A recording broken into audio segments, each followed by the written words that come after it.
আকাশবাণী খবর পড়ছি পার্থপ্রতিম মিত্র। প্রথমে বিশেষ বিশেষ খবর। প্রধানমন্ত্রী নরেন্দ্র মোদী পশ্চিম এশিয়া শান্তি স্থাপনে আলোচনা ও কূটনীতির ওপর ফের গুরুত্ব দিয়েছেন। তিনি আজ রাজ্যসভায় বলেন, সংঘর্ষ প্রশমনে এবং হরমুজ প্রণালী খুলে দেওয়ার বিষয়টি ভারত আন্তর্জাতিক মহলে উত্থাপন করেছে। দেশে পর্যাপ্ত পরিমাণে পেট্রোল ও ডিজেল মজুত রয়েছে বলে সরকার দেশবাসীকে আবারও আশ্বস্ত করেছে। প্রতিরক্ষামন্ত্রী রাজনাথ সিং আজ পশ্চিম এশিয়ার পরিস্থিতি এবং এর প্রেক্ষিতে ভারতের প্রস্তুতি পর্যালোচনা করেছেন। অবাধ ও সুষ্ঠু নির্বাচনের প্রস্তুতি পর্ব খতিয়ে দেখতে নির্বাচন কমিশন আজ ভোটমুখী 5 রাজ্য ও তাদের সীমানাবর্তী 12টি রাজ্যের সংশ্লিষ্ট আধিকারিকদের সঙ্গে বৈঠক করেছে। ভারতীয় রেলের সংস্কার সাধনে রেলমন্ত্রী অশ্বিনী বৈষ্ণব আজ 5টি নতুন সংস্কারের কথা ঘোষণা করেছেন। আজ বিশ্ব যক্ষ্মা নিরসন দিবস উপলক্ষে বিশ্ব স্বাস্থ্য সংস্থা হু এবং কেন্দ্র ও রাজ্য সরকার যক্ষ্মামুক্ত ভারত গঠনে নানা কর্মসূচি নিয়েছে। আসছি বিস্তারিত খবরে।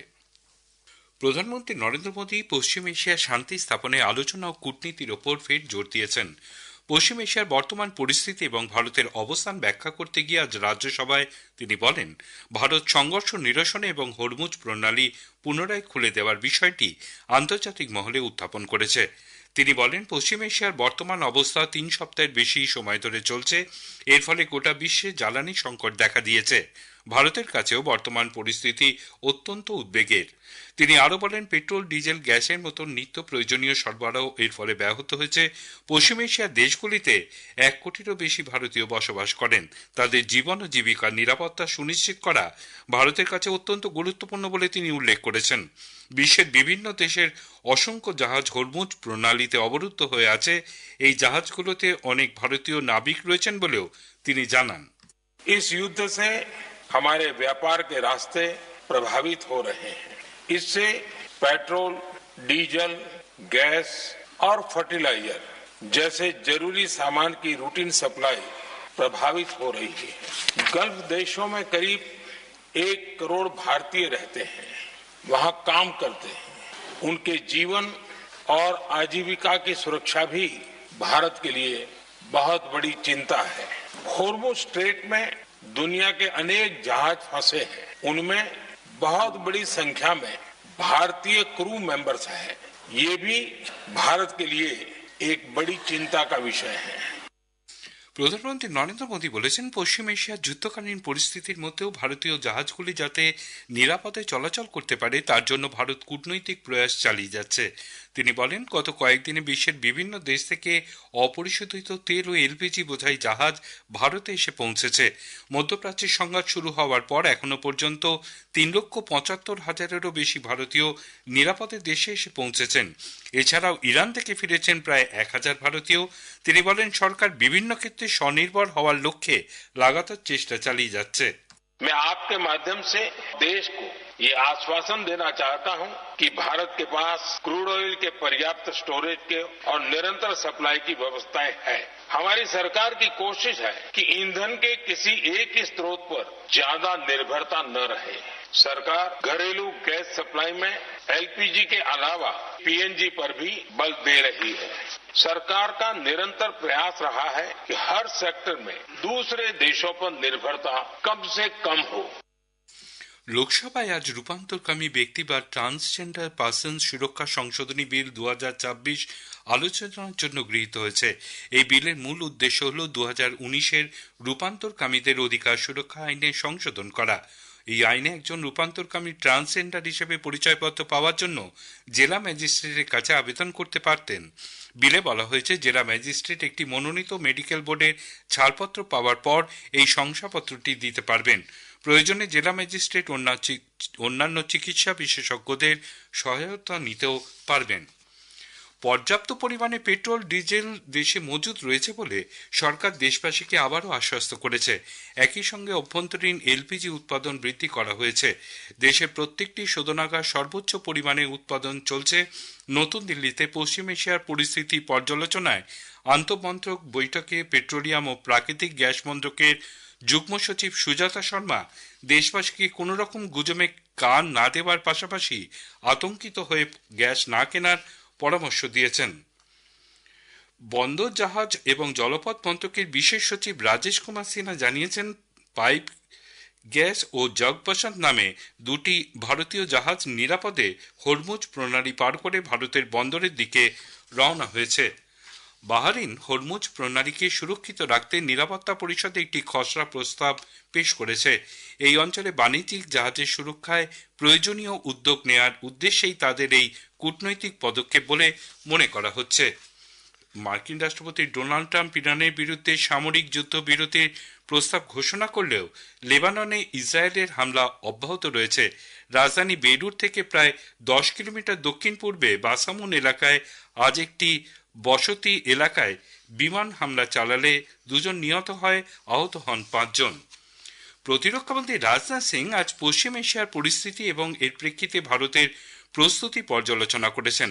আজ নতুন দিল্লিতে অনুষ্ঠিত এক বৈঠকে তিনি চিফ অব ডিফেন্স স্টাফ, প্রতিরক্ষা সচিব এবং ডিআরডিও চেয়ারম্যানের সঙ্গে মিলিত হন। বৈঠকে বর্তমান ভূ রাজনৈতিক পরিস্থিতিতে যুদ্ধ চলতে থাকলে ভারতের সামনে যে সমস্ত চ্যালেঞ্জ আসতে পারে বা আঞ্চলিক নিরাপত্তা বিষয়ে প্রতিরক্ষা মন্ত্রীকে অবহিত করা হয়।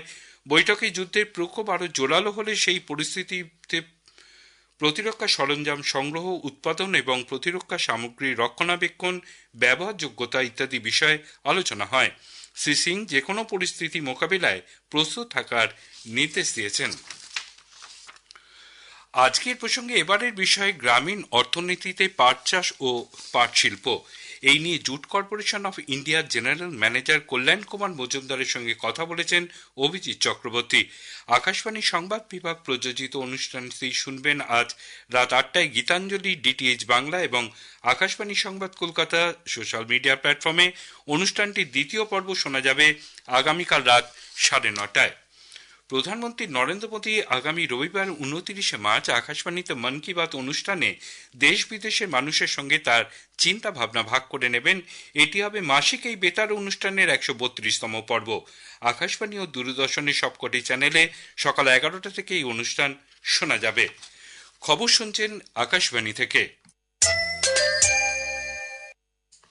আমাদের সংবাদ শোনা যাচ্ছে ইউটিউব চ্যানেল আকাশবাণী সংবাদ বাংলা, ফেসবুক ও ইনস্টাগ্রাম আকাশবাণী সংবাদ কলকাতা এবং এক্স হ্যান্ডেল এআই নিউজ কলকাতাতে।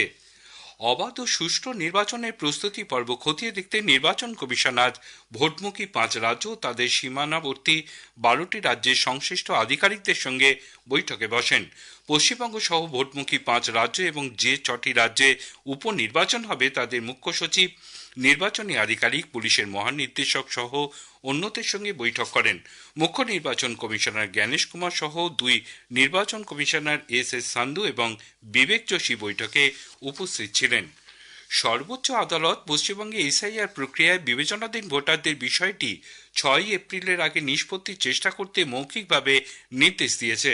প্রধান বিচারপতি সূর্যকান্ত এবং বিচারপতি জয়মাল্য বাগচির বেঞ্চ বলেছে, যেসব কেন্দ্রে আগে ভোট সেখানে যাতে আগে অ্যাডজুডিকেশনের কাজ সম্পন্ন করা হয় তার চেষ্টা করতে হবে। নির্বাচন কমিশন আজ সর্বোচ্চ আদালতে জানায়, এখন থেকে প্রতিদিন যেসব অ্যাডজুডিকেশনের কাজ শেষ হবে তার তালিকা প্রকাশের চেষ্টা করা হবে। ভারতীয় রেল সংস্কার সাধনে 52 সপ্তাহে 52 উদ্যোগের অঙ্গ হিসেবে রেলমন্ত্রী অশ্বিনী বৈষ্ণব আজ 5টি নতুন সংস্কারের কথা ঘোষণা করেছেন। নতুন দিল্লিতে আজ সাংবাদিকদের রেলমন্ত্রী বলেন, যাত্রীদের টিকিট ক্যান্সেলেশন ও টাকা ফেরত, বোর্ডিং স্টেশন পরিবর্তন, পরিকাঠামোগত উন্নয়নের মতন উদ্যোগগুলি এর অন্তর্ভুক্ত। নির্দিষ্ট দিনে 72 ঘন্টার বেশি আগে টিকিট বাতিল করলে ন্যূনতম ক্যান্সেলেশন চার্জ দিতে হবে। আজ বিশ্ব যক্ষ্মা দিবস। মাইকোব্যাকটেরিয়াম টিউবারকুলোসিস নামে জীবাণু দ্বারা সংক্রমিত এই রোগ সম্পর্কে সচেতনতা বাড়াতে 24 মার্চ দিনটি উদযাপন করা হয়। সারা পৃথিবীতে এই রোগ এক সময় মহামারীর আকার ধারণ করেছিল। বিশ্ব স্বাস্থ্য সংস্থা এবং কেন্দ্র রাজ্য সরকার যক্ষ্মামুক্ত ভারত করতে বর্ষব্যাপী নানা কর্মসূচি হাতে নিয়েছে। শেষ করার আগে খবরের বিশেষ অংশ আরেকবার। প্রধানমন্ত্রী নরেন্দ্র মোদী পশ্চিম এশিয়ায় শান্তি স্থাপনে আলোচনা ও কূটনীতির ওপর ফের গুরুত্ব দিয়েছেন। তিনি আর রাজ্যসভায় বলেন, সংঘর্ষ প্রশমনে এবং হরমুজ প্রণালী করে দেওয়ার বিষয়টি ভারত আন্তর্জাতিক মহলে উত্থাপন করেছে। দেশে পর্যাপ্ত পরিমাণে পেট্রোল ও ডিজেল মজুত রয়েছে বলে সরকার দেশবাসীকে আবার আশ্বস্ত করেছে। খবর এখনকার মতো শেষ হলো।